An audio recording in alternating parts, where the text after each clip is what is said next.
Mahigit 8 bilyon.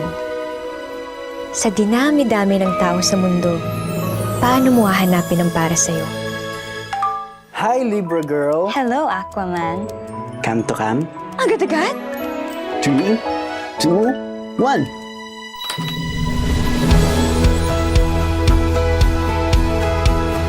Hoy! Ganda mo. Thank you. Cute ka rin naman. A story across space and time. Luma na yung kalendaryo mo, 2009 pa yan, oh. Ano to, prank? 2009 nga. 2024! Bangag ka ba? 2024 na dyan. Baka kaya nangyayari sa atin to for us to correct something in our past. This generation's next love team. Seth Fadalin and Francine Diaz will changing the past give you the future you want. Hindi ko na nakilala ang mga magulang ko. Inampun lang ako. Bata pa lang ako, naghiwalay na sila mama at papa. Minsan lang tayo mabuhay, Lex. Masama bang maghangad ng normal na pamilya?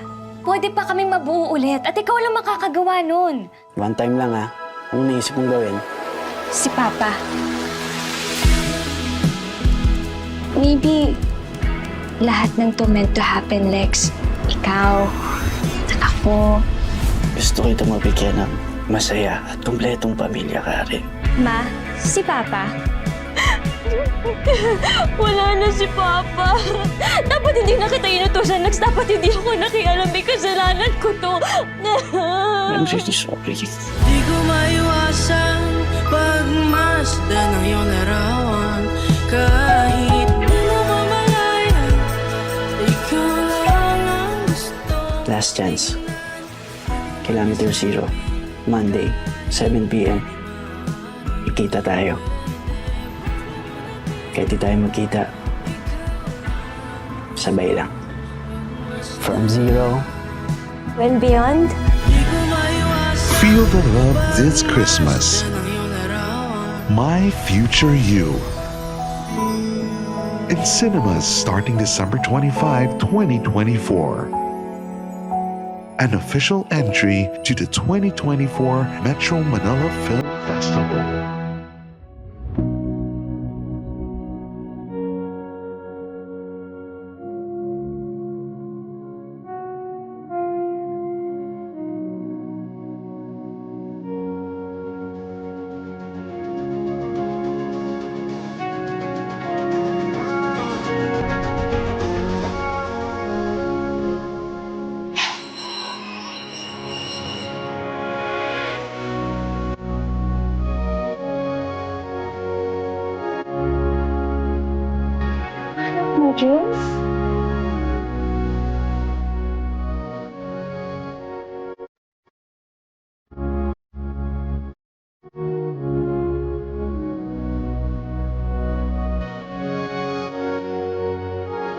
Ganda. Gising! Gumising ka! Joyce! Joyce, gumising ka na! Joyce! Kanina ka naman ng moment eh. Nagsalita na si Man of My Dreams eh. Man of my dreams ka na naman dyan! Pero ma, feeling ko kasi malapit na kami magkita eh. Parang may gusto siyang i-reveal sa akin. Feeling mo. Alam mo, feeling ko rin, anak. Malapit na tayong masalasihan dahil sa kakatulog mo sa pagbabantay mo dito sa shop. Sorry ma, hindi ko naman kasi gustong mag-dream lagi o mag-daydream. Pero ramdam ko na talaga siya eh. Siya na ang meant for me. Pero, syempre ma, I won't forget naman may obligation sa inyo eh. Dito sa business natin. Pinakanak, tigilan mo na nga ako ng kakataglis mo. Ako lang to, nak. Ang mama mo. O, anak. Ikaw na munang bahala dyan, ha? Ito palang mga inventory, titingnan ko muna. Tama ba to?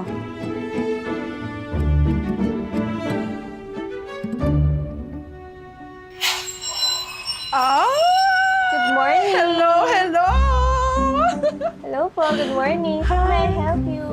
Ito ba ang flower shop ni Osang? Ah, yes po.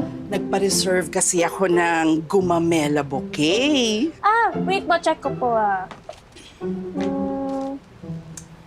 yes po. Pero i-arrange ko pa lang po mamaya kasi nag-day off po yung florist namin. Ikaw na ba ang anak niya? Opo. Ako si Priscilla Perez. Oh, ikaw pala yung tita! Hello!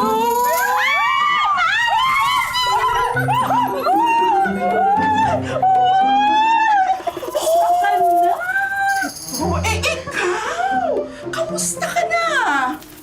Oh, syempre, maganda pa rin. Hindi ka pa rin nagbabago. Nakilala mo na pala yung anak ko? Oh, alam mo, Iha, hindi mo na itatanong. Super close kami ng mama mo noong college, di ba? Totoo yun, anak. At isang araw nga, napag-isipan namin na pagkatapos ng college at magkaroon kami ng mga anak, imamatch namin yan. Mismo! Nag-promise pa nga kami. Pero hindi naman namin kayo ipakakasal kaagad. Gusto lang naman namin maging magbalae soon. Hindi po ba the same lang din yun?